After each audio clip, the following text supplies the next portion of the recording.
दुनिया कोसी के लिए मैं एक शेर सुना देता हूं। क्या क्या नहीं किया मैंने तेरे लिए,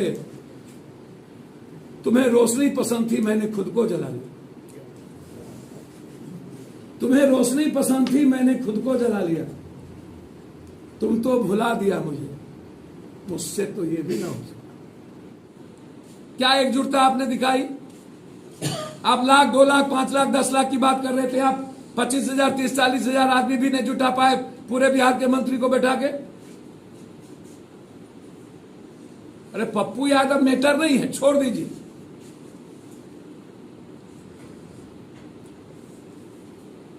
हम पर कृपा मत करिए तेजस्वी जी, लेकिन यदि भारत में आप लोकतंत्र और संविधान को बचाना चाहते हैं तो कांग्रेस को तो अपमानित मत करिए। आप तो लगातार कांग्रेस को अपमानित करते हैं। कांग्रेस के लीडर का फोटो राहुल गांधी का हटा देते हैं। कांग्रेस की राष्ट्रीय अधिवेशन वहां, आप यहां अधिवेशन करते हैं। आप क्या दिखाना चाहते हैं कांग्रेस के बगैर? बीजेपी को खत्म करना है तो कांग्रेस के बगैर बीजेपी को खत्म आप करेंगे? सीमांचल को विशेष स्टेटस, कोसी को विशेष स्टेटस दिए आप बीजेपी को हराएंगे। यहाँ बीजेपी यहाँ हिंदू मियाँ करती है, आप विशेष अवसर देंगे न सीमांचल को? जन अधिकार पार्टी के सुप्रीमो व पूर्व सांसद पप्पू यादव ने पूर्णिया में प्रेस वार्ता करते हुए बीजेपी पर जमकर बरसे, साथ ही महागठबंधन की रैली पर बड़ा आरोप भी लगाया है। पप्पू यादव ने कहा कि पूर्णिया में हाल ही में गठबंधन की रैली हुई जिसमें तीनों दल के नेताओं ने जमकर वसूली की और करोड़ों रुपए भी कमाए। सभी मंत्री यहां आकर बैठे रहे लेकिन 40,000 लोगों की भीड़ भी नहीं जुटा पाए। पप्पू यादव ने कहा कि बजट में 2,61,000 करोड़ दिखा रहे हैं लेकिन यहाँ इंफ्रास्ट्रक्चर ही नहीं है। 10 लाख रोजगार की बात कर रहे हैं, किसको ठग रहे हैं? उन्होंने कहा कि सरकार विशेष राज्य की बात कह रही है, हम भी सीमांचल के लिए विशेष पैकेज की मांग करते हैं। जब तक सीमांचल, कोसी और मिथिलांचल का विकास नहीं होगा तब तक बिहार का विकास नहीं होगा। प्रेस वार्ता के दौरान पप्पू यादव ने कहा कि अगर बीजेपी के खिलाफ अगर कोई लड़ सकता है तो वह कांग्रेस और पप्पू यादव ही कर सकते हैं, बाकी किसी में यह हिम्मत है ही नहीं। पप्पू यादव ने महागठबंधन और अमित शाह पर भी तंज कसा। उन्होंने कहा कि बीजेपी को उखाड़ फेंकने के लिए बिना कांग्रेस के समर्थन से महागठबंधन के लोग कुछ भी नहीं कर पाएंगे। इस कंट्री में बीजेपी के खिलाफ लड़ने की किसी को औकात है ना, तो सिर्फ कांग्रेस है और पप्पू यादव। हम तो हमेशा महागठबंधन के साथ है। हैरी के हैरी कना रहे, लाइट मुका के मैं बने रहे। ये जनता जो न करावे, कहावत है, क्या क्या न किया मैंने तेरे लिए। पूर्णिया कोसी के लिए मैं एक शेर सुना देता हूं। क्या क्या नहीं किया मैंने तेरे लिए, तुम्हें रोशनी पसंद थी मैंने खुद को जला लिया।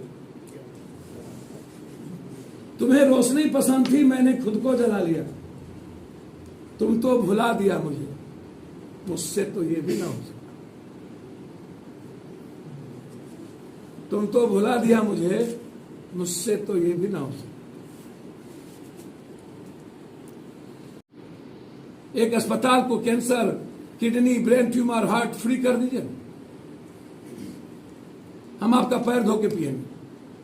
फ्री कर दीजिए दवाई, फ्री कर दीजिए x-ray machine, ultrasound, CT scan, MRI. कोई भी प्राइवेट नहीं जाएगा। रैली की तो रैली आपने किया, अमित शाह जी ने भी किया, तो रैली का आउटपुट क्या निकला? पूरा पदाधिकारियों से पैसा वसूली हो गई। तीनों दल जा करके सबसे वसूल ली। आपके सारे लोग करोड़पति हो गए, यहां लखपति हो गए। आप गांव गए नहीं, पूर्णिया में रह करके गाली गलौज करते रहे। कोई मंत्री किधर, कोई विधायक किधर, कोई एमपी किधर, कोई दल किधर, नाक किधर, पीछू किधर, और नीतीश कुमार को आप अपमानित करते रहे। क्या एकजुटता आपने दिखाई? आप लाख, 2 लाख, 5 लाख, 10 लाख की बात कर रहे थे। आप 25,000, 30, 40,000 आदमी भी नहीं जुटा पाए पूरे बिहार के मंत्री को बैठा के। अरे पप्पू यादव मैटर नहीं है, छोड़ दीजिए।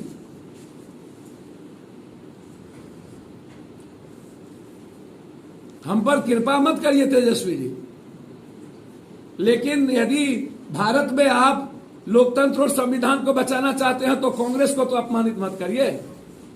आप तो लगातार कांग्रेस को अपमानित करते हैं। कांग्रेस के लीडर का फोटो राहुल गांधी का हटा देते हैं। कांग्रेस की राष्ट्रीय अधिवेशन वहां, आप यहां अधिवेशन करते हैं।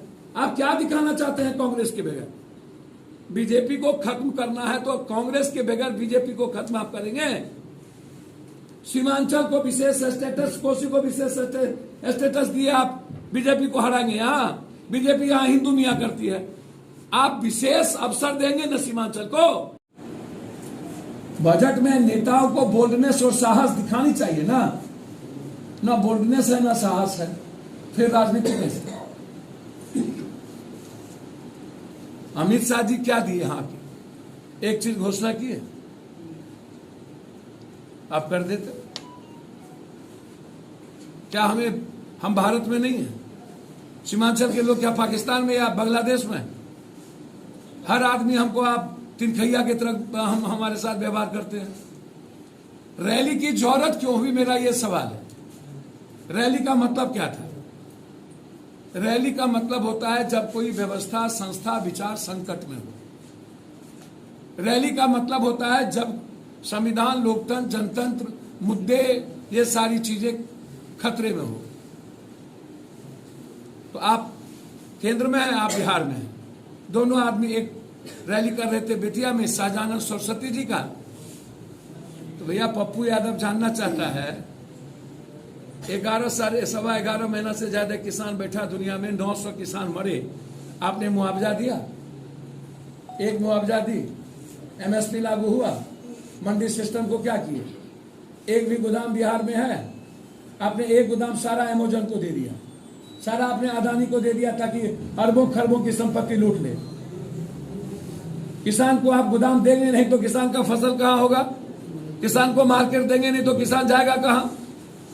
77 हजार करोड़ 77 हजार हेक्टेयर टन आपने यूरिया दे दिया उत्तर प्रदेश को, और आप हमको 6000 टन भी नहीं दिए। और तब दिए जब किसान की फसल गायब हो गई। तो सबसे ज्यादा चोट केंद्र और बिहार किसानों पर क्यों मारती है? हम लगातार मंडी सिस्टम की बात कर रहे हैं, हम लगातार बात कर रहे हैं कि अनुमंडल स्तर पर आप बाजार समिति को रिफॉर्म करिए। आपके बजट में पूंजी ये है ही नहीं कि 2,61,000 रुपया प्रावधान कहां से लाओगे? है ही नहीं। कहां से आएगा 2,61,000? अब आप कह रहे हो कि 2 लाख कुछ नौकरी हम दे देंगे, उसके बाद रोजगार देंगे। पहले कहते थे उसी दिन दस्तखत करेंगे, पहला दिन 10 लाख नौकरी। अब आप आज कह रहे हो 2 लाख कुछ, वो भी 25 लाख। तो कितना ठगिएगा लोगों को? और 10 लाख में कह रहे शेष जो है उसको हम रोजगार में डेवलप करेंगे। अब प्रावधान है ही नहीं, पैसा है ही नहीं। 1 साल से जितना बिहार का काम चल रहा है किसी में पैसा नहीं जा रहा है। तनख्वाह के लिए पैसा रोक दिया है भारत सरकार बिहार का। इसमें नीतीश कुमार जी का दोष नहीं है, भारत सरकार ने सारे पैसे रोक दिए। तो हमारे पास इंफ्रास्ट्रक्चर कहां से आएगा नीतीश जी?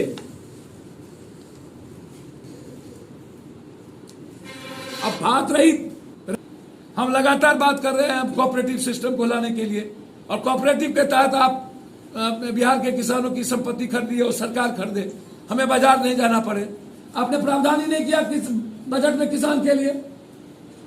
आप कौन सी एक भी फैक्ट्री मखान की आप हमें नहीं दोगे, मांस का मार्केट नहीं दोगे, मक्का का फैक्ट्री नहीं दोगे, फूड प्रोसेसिंग जो हमारे यहाँ सबसे ज्यादा है नहीं दोगे, तो फिर सीमांचल, कोसी और मिथिलांचल को दोगे क्या?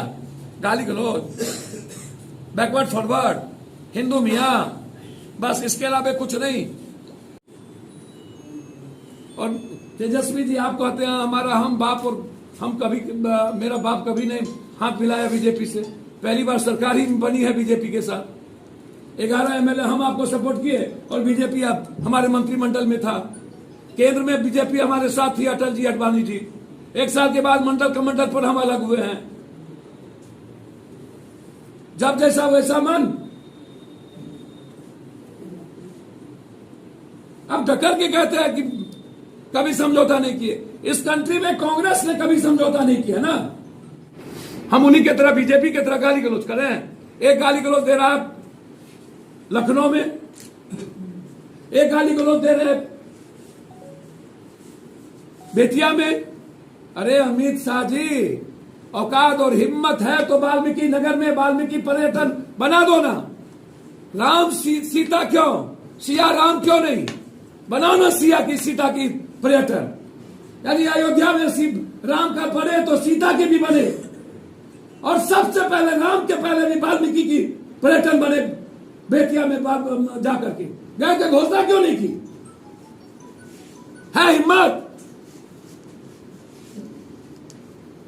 कुछ नहीं, आएंगे गाली गलौज करेंगे ना। आप अपने वोटर के लिए जीते हैं, सबसे ज्यादा मर्डर उसी की हो रही है।